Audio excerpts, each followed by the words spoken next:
Blitzschills of Great Britain is waiting, 112.58. Tak teraz ten čas, ktorý musí Karolina dosiahnuť, je 112.58.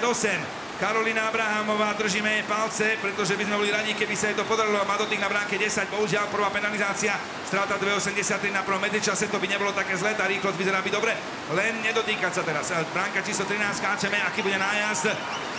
Vyzerá, že nebolo to ani zlé, mohlo to byť iná, ale veľmi dobre sa dá povedať, že naozaj to bolo zvládnuté, takže ideme na 14, ten prejazd.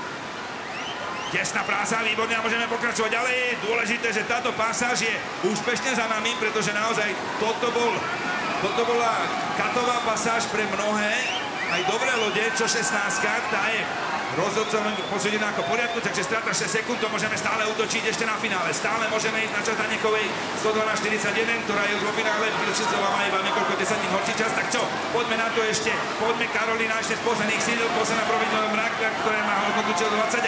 Ideme na to, ešte jedna bránka proti prúdu, otočka, 21 a mierime do cieľa a toto by sme mohli stíhať, ak budeme ešte rýchlo bazovať.